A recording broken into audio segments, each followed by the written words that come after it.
Here are 8 of the most interesting facts about Kim Jong-Un. Number 8. Plastic surgery? Around September of 2010, rumors spread that Kim Jong-un got plastic surgery to look more like his beloved grandfather, Kim Il-sung. South Korean newspapers alleged that the administration in Pyongyang wanted the public to be confident in their probable new leader by portraying him as a sort of reincarnation of Kim Il-sung. His resemblance to his grandfather was even emphasized on a new set of stamps that were issued after he took leadership back in late 2011.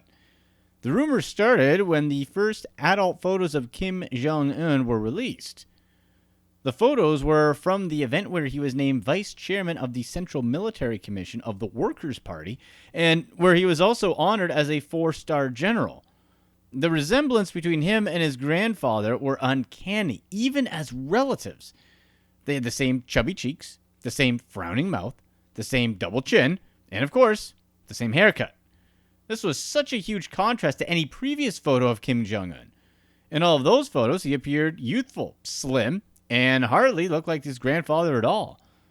Most people point out the clear change in the shape of his chin. In January of 2013, North Korea finally responded to these rumors after China's Shenzhen TV struck a nerve. China media reported that a Chinese diplomat met privately with a North Korean official who confirmed the surgery allegations. The official Korean Central News Agency claimed that this was just a falsehood made up by their enemies, and call it their, quote, rubbish media. The agency aimed their verbal lashing at South Korea, however, which saved China from being involved in the drama. Number 7. Private traveling toilets. Does anyone really expect the supreme leader to use a public bathroom? Well, maybe it's not a big deal for other leaders around the world, but for North Koreans, this simply cannot happen, as supposedly they are to believe that Kim Jong-un doesn't use the bathroom since he's on God level. Of course, that lie would be exposed when he travels if he actually had to use a public restroom. Instead, this guy has his own personal toilet. And when I say personal, I mean it in a literal sense, as it's made for him and can only be used by him. High-ranking North Korean officials could face death if they were caught using Kim's bathroom. How it works is like this. One of the vehicles in his convoy has a mobile toilet installed in it for him to use whenever he travels. The escort command is in charge of making sure Kim and his family are safe, similar to the Secret Service in the U.S.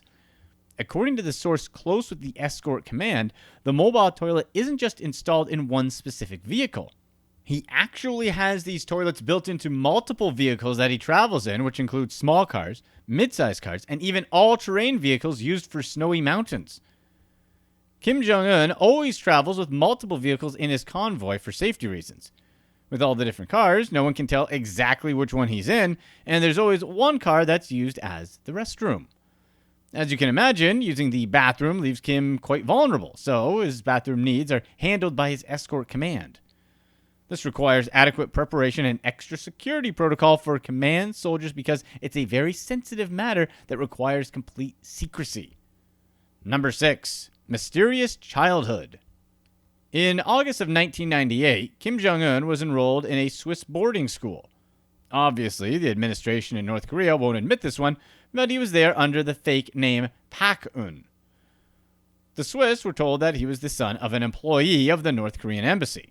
It's kind of surprising that no one ever figured out who he really was during his time at the school, but maybe it's one of those things that everyone probably whispered about but never really talked about in the open.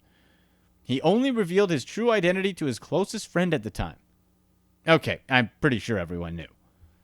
Allegedly, the headmistress who introduced the new student to the class knew his true identity at the time. But now that the secret is out, his teachers have admitted that they did have their suspicions. One thing they found odd was that Pak-un's parents never showed up to any parent events. Of course, his father was busy running a dictatorship and had no time for attending those parent-teacher meetings. Instead, Pak had some pretty shady chaperones that always made excuses as to why his parents couldn't attend. I mean, why not just make a couple of his chaperones his mom and dad? Anyways, another one of his close childhood friends recalled seeing mysterious women videotaping Pak while he played basketball. It seemed like these women were either superfans or servants, which in reality they probably were both. According to the local education chief, in late 2000, Pak Un just mysteriously disappeared in the middle of the school year. His friends thought that perhaps he got sick and that he'd be back soon, but he never did show up again. Number 5. Loves Swiss cheese. Kim Jong-un apparently fell in love with Swiss cheese when he was a student in Switzerland. But his love for Swiss cheese eventually spiraled out of control when he became addicted to it. In 2014, Kim got upset at his chefs because they couldn't replicate Emmental, his favorite kind of Swiss cheese, properly. So he sent officials to a French culinary school to learn how to do cheese the right way. Wow, he didn't just kill them and go kidnap some Swiss chefs?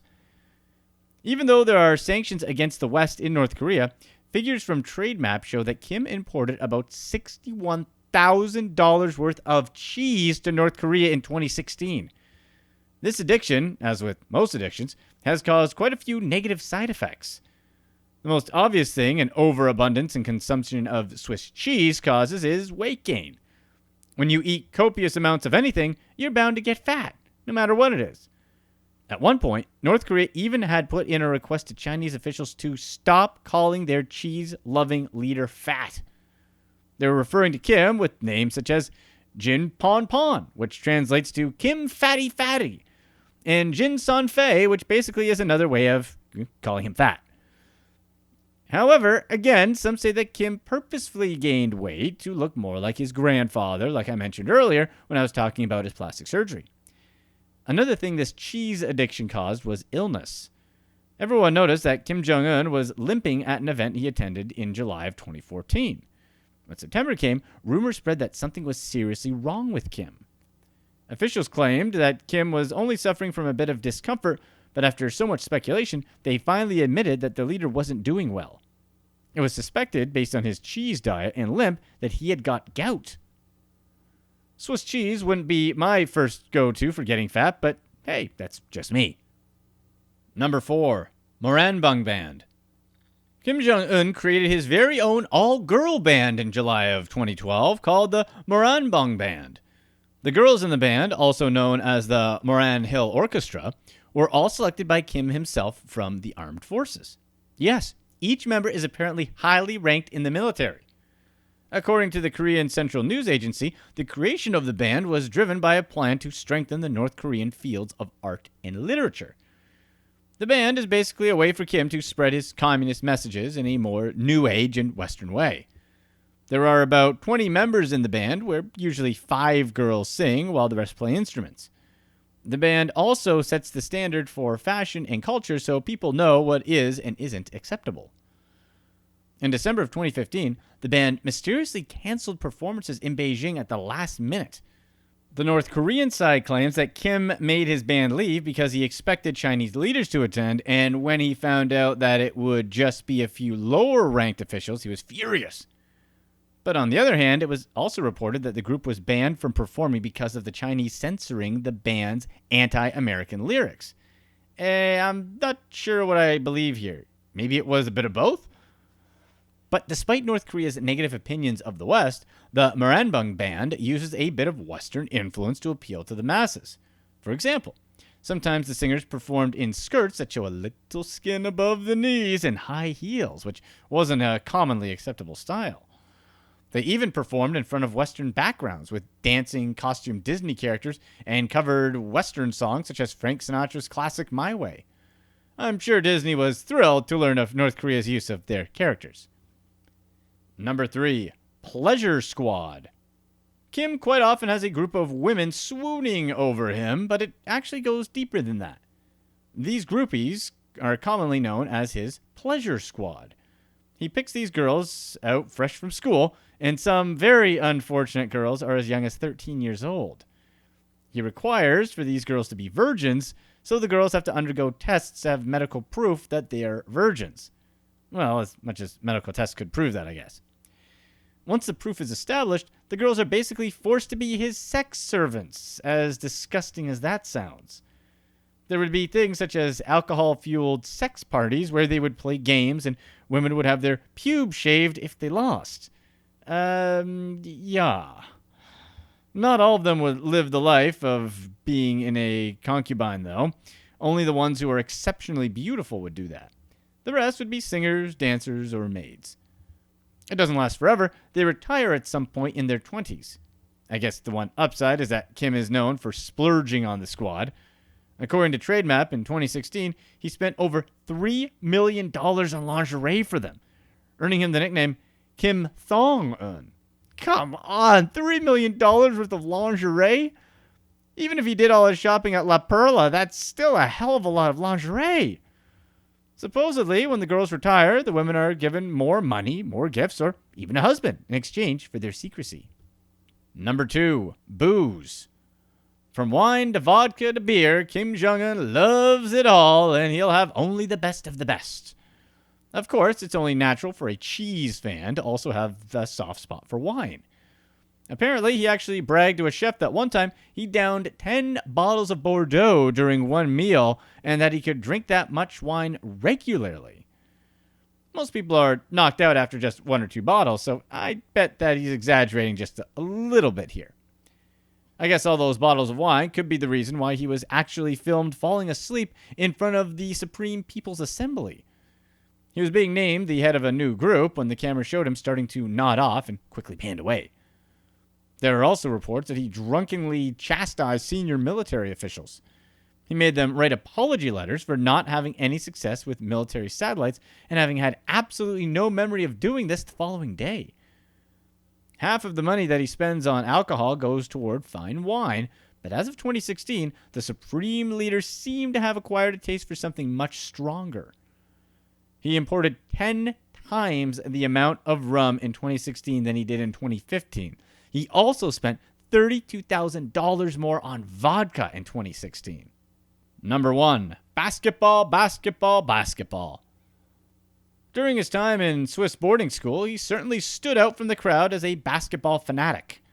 His childhood friends said that he was obsessed with basketball. Yes, Kim apparently was a baller, in more ways than one. He had money to indulge himself in all things basketball, and he wasn't afraid to show it. Supposedly, one time he actually had a car from the North Korean embassy drive him from Switzerland to Paris just so that he could watch an NBA exhibition game.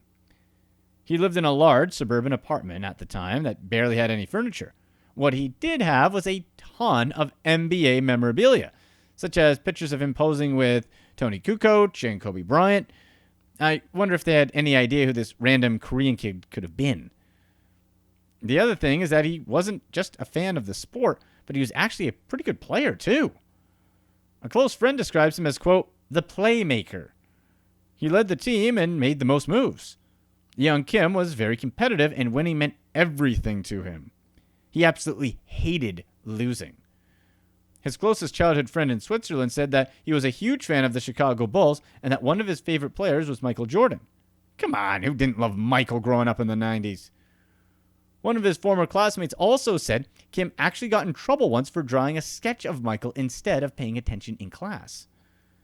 As far as Kim Jong-un playing basketball goes, I'd love to find a video of Kim Jong-un doing a reverse layup. Actually, I think I'd pay for a video of that. Here's what's next.